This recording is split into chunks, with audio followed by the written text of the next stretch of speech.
안녕하세요, 여러분. 오늘은 우리가 살면서 한 번쯤은 꼭 생각해 봤을 질문, 괴로움은 과연 어디에서 오는 걸까? 에 대해 이야기해 보려고 해요. 혹시 오늘 하루도 이런저런 고민들로 마음이 무거웠던 분 계신가요? 사실 우리 모두는 살면서 크고 작은 괴로움을 겪게 되죠. 이 괴로움이라는 게 대체 어디서 시작되는 건지, 그리고 이걸 어떻게 하면 좀 더 지혜롭게 다룰 수 있을지, 오늘은 저와 함께 철학자들과 현자들의 지혜를 빌려 따뜻하고 편안하게 한번 탐구해 보도록 해요. 우리 삶의 모든 순간에 스며들어 있는 이 괴로움이란 감정은 사실 인류 역사상 수많은 철학자들과 현자들이 오랫동안 깊이 탐구해 온 주제이기도 합니다. 과연 무엇이 우리를 힘들게 하고 무엇이 우리 마음을 불편하게 만드는 걸까요? 어떤 분들은 돈 때문에, 어떤 분들은 관계 때문에, 또 어떤 분들은 건강 문제 때문에 괴로움을 느낀다고 말하곤 하죠. 이 모든 것이 개별적인 원인처럼 보이지만 사실 그 안에는 놀랍도록 비슷한 그리고 보편적인 패턴들이 숨어 있답니다. 그래서 오늘은 이 괴로움의 근본적인 원인을 철학적 관점에서 조금 더 깊이 들여다보고 어떻게 하면 이 괴로움 속에서도 흔들리지 않는 평온함을 찾을 수 있을지에 대한 실질적인 지혜를 함께 나눠보고자 합니다. 단순히 피상적으로 괴로움을 외면하는 것을 넘어 그 본질을 이해하고 근원적인 해결책을 찾아가는 여정이 될 것입니다.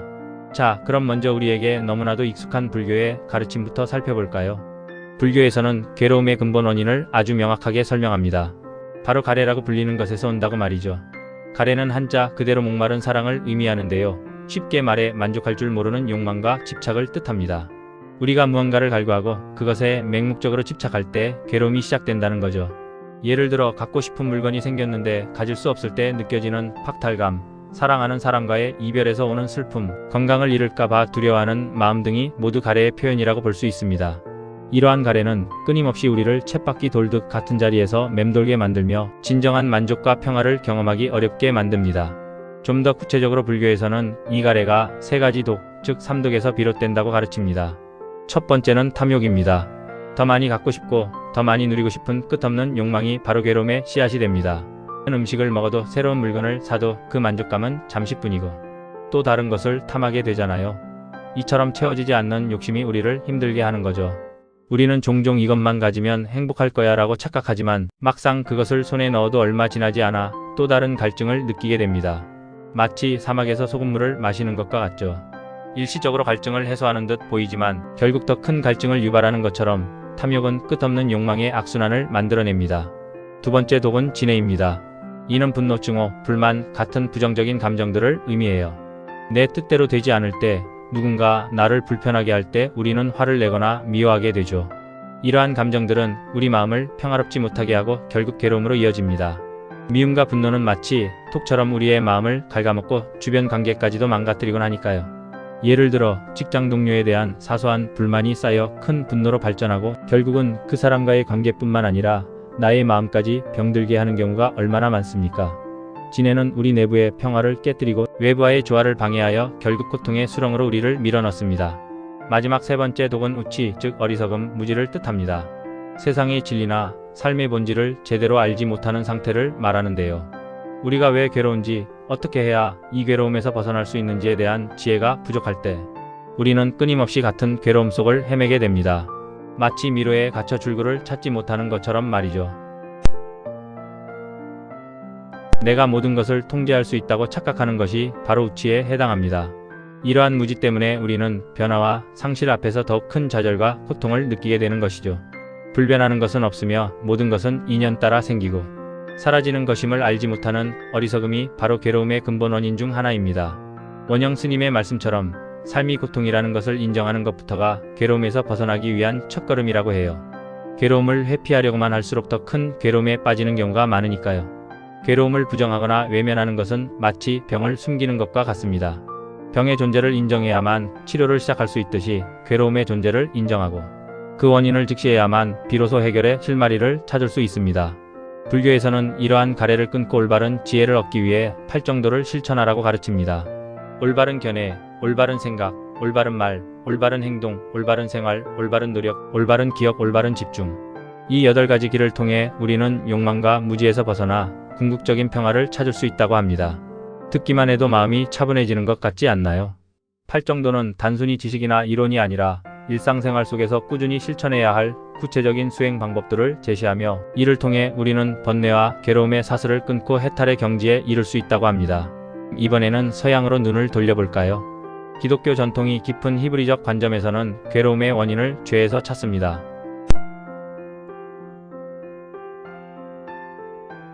인간 본연의 도리에서 벗어나는 모든 행위를 포함한다고 볼 수 있습니다. 우리가 죄를 지음으로써 세상의 질서가 깨지고 그로 인해 고통이 발생한다는 것이죠. 죄가 초래하는 단절과 부조화가 곧 괴로움이라는 설명은 우리 행동의 윤리적 측면과 그 결과가 삶에 미치는 영향을 깊이 성찰하게 합니다. 인간은 본래 완전한 존재로 창조되었으나 죄로 인해 그 완전성을 상실하고 불완전한 존재가 되어 고통을 겪게 되었다는 근원적인 설명을 담고 있습니다. 이러한 관점은 우리가 저지르는 크고 작은 잘못들이 우리 자신과 주변 사람들에게 고통을 안겨줄 수 있다는 점을 상기시켜 줍니다. 거짓말로 신뢰를 깨뜨리는 행위들이 결국 자신에게 부메랑처럼 돌아와 괴로움을 안겨주는 것과 같은 이치라고 할 수 있죠. 죄의 개념을 단지 종교적인 의미를 넘어 보편적인 인간의 윤리적 책임과 그로 인한 고통의 연결고리로 이해한다면 히브리적 관점 또한 우리 삶의 괴로움을 이해하는데 중요한 통찰을 제공한다고 볼 수 있습니다. 죄는 개인적인 차원을 넘어 사회 전체에 영향을 미치며 공동체의 평화를 깨뜨리고 모두에게 고통을 야기할 수 있다는 점에서 더욱 깊은 성찰을 요구합니다. 따라서 죄를 고백하고 용서를 구하며 올바른 삶을 살아가려는 노력이 괴로움에서 벗어나는 중요한 길이 될 수 있다는 메시지를 전달합니다. 다음으로 네덜란드의 위대한 철학자 스피노자의 이야기도 들어볼까요? 스피노자는 괴로움의 원인을 무명, 즉 현실 존재와 본성에 대한 무지에서 찾았습니다. 불교의 우치와도 일맥상통하는 부분이 있죠. 우리는 세상의 이치와 우리 자신의 본성을 제대로 알지 못하기 때문에 괴로워한다는 것입니다. 예를 들어 우리가 통제할 수 없는 외부 상황에 대해 끊임없이 좌절하고 분노하는 경우가 많잖아요. 날씨가 좋지 않다고 불평하고 주식시장의 변동에 일희일비하며 다른 사람의 행동에 화를 내는 것 등이 모두 우리가 통제할 수 없는 것에 대한 잘못된 인지에서 비롯된 괴로움입니다. 하지만 스피노자는 세상의 모든 일은 필연적인 원인과 결과에 따라 발생하며 이는 신의 본성, 즉 자연의 질서에 따라 움직인다고 보았습니다. 우리가 이러한 필연성을 이해하지 못하고 마치 모든 것을 내 마음대로 할 수 있을 거라고 착각할 때 괴로움이 시작된다는 거죠. 세상 모든 것이 정해진 법칙에 따라 움직인다는 것을 깨닫지 못하는 것이 바로 무지의 본질인 셈입니다. 스피노자는 이성적인 통찰과 지혜를 통해 이러한 무지에서 벗어나야 한다고 강조했습니다. 감정에 휩쓸리기보다는 이성적으로 사물의 본질을 파악하고 모든 것이 연결되어 있다는 점을 이해할 때 우리는 외부의 변화에도 흔들리지 않는 평온한 마음을 가질 수 있다는 것입니다. 세상의 모든 현상을 있는 그대로 받아들이고 통제할 수 없는 것에 대한 집착을 내려놓을 때 우리는 비로소 자유로워진다는 스피노자의 가르침은 오늘날에도 우리에게 큰 울림을 줍니다. 마치 비온 뒤 땅이 굳는 것처럼 어려운 상황 속에서도 이성적인 통찰을 통해 지혜를 얻고 성장할 수 있다는 희망을 주는 거죠.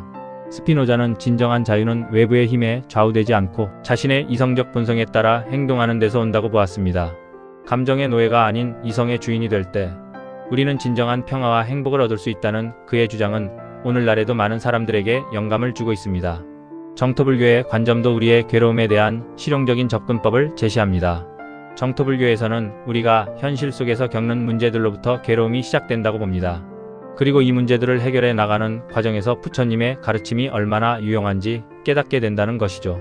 달리 말하면 굳이 어렵게 철학적인 개념부터 파고들기보다는 지금 당장 나를 힘들게 하는 현실적인 문제에 집중하고 그 문제를 해결하기 위해 노력하는 과정 자체가 중요한 깨달음의 길이 될 수 있다는 것입니다. 예를 들어 재정적인 어려움, 가족과의 갈등, 건강 문제 등 우리를 괴롭히는 구체적인 상황들을 회피하지 않고 직면하는 것이 중요하다고 말합니다. 이것은 마치 배가 고프면 밥을 먹고 졸리면 잠을 자라는 선문답과도 비슷합니다. 너무 복잡하게 생각하지 말고 지금 내 눈앞의 괴로움을 직면하고 해결해 나가라는 메시지인 거죠. 만약 부처님의 가르침이 필요하다면 도움을 얻고 스스로 해결할 수 있다면 그냥 스스로 해결하면 된다는 아주 현실적이고 유연한 태도를 보여줍니다. 불교의 심오한 교리나 복잡한 수행법에 얽매이기보다는 당장 내 삶에 적용하여 고통을 줄일 수 있는 실용적인 지혜를 우선하라는 따뜻한 조언입니다. 이처럼 정토불교는 괴로움의 원인을 너무 어렵게 찾기보다는 당면한 문제에 대한 실용적인 해결책을 찾는 과정에서 지혜와 평화를 발견할 수 있다고 이야기합니다. 이 말씀은 우리에게 큰 위로와 용기를 줍니다. 그래, 너무 어렵게 생각할 것 없어. 일단 내가 할 수 있는 것부터 해보자. 라는 마음을 갖게 하는 거죠. 이러한 실천적 접근은 막연한 두려움 대신 구체적인 행동 계획을 세울 수 있도록 돕고 작은 성공 경험을 통해 점진적으로 괴로움에서 벗어날 수 있는 힘을 길러줍니다. 자, 그럼 지금까지 우리가 살펴본 다양한 철학적 관점들을 한번 정리해 볼까요? 불교는 가래, 즉 끝없는 욕망과 집착, 그리고 무지를 괴로움의 주된 원인으로 지목했습니다.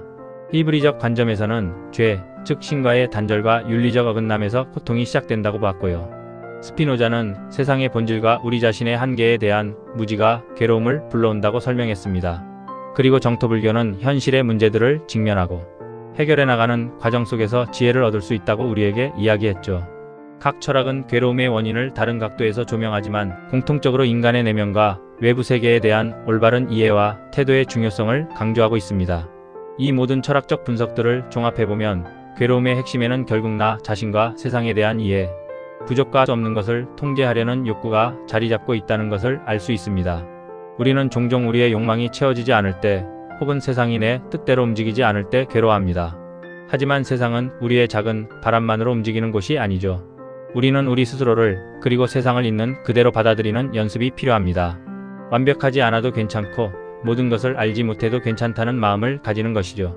이러한 이해는 단순히 지적인 깨달음에 그치는 것이 아니라 우리의 감정적 반응과 행동 방식에도 깊은 영향을 미쳐 궁극적으로 괴로움을 줄이는 데 기여할 것입니다. 그럼 이제 가장 중요한 질문을 던져볼 시간입니다. 이러한 철학자들의 지혜를 바탕으로 우리는 과연 어떻게 이 괴로움 속에서도 평온함을 찾고 더 나은 삶을 살아갈 수 있을까요? 결론은 바로 행동에 있습니다. 그 지식을 바탕으로 우리의 삶의 변화를 만들어 나가야 한다는 겁니다. 거창한 변화가 아니어도 좋습니다. 작은 실천들이 모여 우리의 삶을 바꿀 수 있으니까요.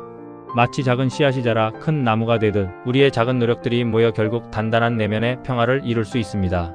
이제부터 제가 제안하는 몇 가지 실천적인 행동들을 함께 살펴봅시다. 첫째, 우리의 욕망을 점검해 보세요. 내가 지금 무엇을 갈구하고 있는지, 그 욕망이 과연 나를 행복하게 하는지 아니면 오히려 더 큰 괴로움으로 이끄는지 스스로에게 물어보는 겁니다. 그리고 불필요한 욕망이라면 과감히 내려놓는 연습을 해보는 거죠. 예를 들어 다른 사람의 기준에 맞춰 나를 억지로 끼워 맞추려는 욕망은 없는지, 끊임없이 더 많은 것을 소유하려는 물질적인 욕구는 아닌지 등을 진지하게 들여다보는 것입니다. 이게 없으면 정말 불행할까? 한 번쯤 질문을 던져보는 것만으로도 우리는 한결 가벼워질 수 있습니다. 조금씩 비워내는 연습을 통해 우리는 진정한 만족을 찾을 수 있을 겁니다. 이러한 자기 성찰은 우리에게 진정으로 중요한 것이 무엇인지 깨닫게 하고 불필요한 집착에서 벗어나 자유로워질 수 있는 기회를 제공합니다. 둘째, 분노와 불만 같은 부정적인 감정들을 어떻게 다룰지 고민해 보세요. 이런 감정들이 우리를 지배하게 내버려 두기보다는 그것들을 객관적으로 바라보고 다스리는 연습이 필요합니다. 예를 들어 화가 날 때 곧바로 반응하기보다는 잠시 멈춰서서 심호흡을 몇 번 하고 왜 화가 나는지 그 감정의 뿌리를 찾아보세요. 명상이나 심호흡 또는 잠시 멈춰서서 생각하는 시간을 갖는 것만으로도 우리는 감정에 휩쓸리지 않고 현명하게 대처할 수 있습니다. 감정을 느끼는 것은 자연스러운 일이지만 그 감정에 휘둘리는 것은 우리의 선택이라는 것을 기억하세요. 감정을 억누르기보다는 그 감정을 인지하고 존중하되 그 감정이 나를 지배하지 않도록 거리를 두는 연습이 중요합니다. 꾸준한 연습을 통해 우리는 감정의 파도 속에서도 평정심을 유지하는 법을 배울 수 있습니다. 셋째, 세상과 나 자신에 대한 무지를 깨우치기 위해 노력하세요. 책을 읽거나 다큐멘터리를 시청하거나 다양한 사람들과 대화하거나 새로운 경험을 해보는 것도 좋습니다. 우리가 모르는 것을 인정하고 배우려고 노력할 때 우리는 더 넓은 시야를 갖게 되고 세상을 더욱 지혜롭게 이해할 수 있습니다. 특히 내가 통제할 수 없는 것과 통제할 수 있는 것을 구분하는 지혜는 우리에게 큰 평온을 가져다 줄 것입니다. 예를 들어 다른 사람의 생각이나 행동을 내가 바꿀 수는 없지만 그에 대한 나의 반응은 선택할 수 있다는 것을 아는 것만으로도 우리는 훨씬 자유로워질 수 있습니다. 모든 것을 내 힘으로 바꿀 수 없음을 인정하는 순간 우리는 불필요한 좌절감에서 벗어날 수 있습니다. 알면 곧 힘이며 무지로부터의 해방은 괴로움으로부터의 해방으로 이어집니다. 넷째, 현실의 문제를 외면하지 않고 적극적으로 해결해 나가세요. 피한다고 해서 문제가 사라지는 것은 아니니까요. 작은 문제부터 하나씩 해결해 나가면서 우리는 성취감을 느끼고 자신감을 얻을 수 있습니다.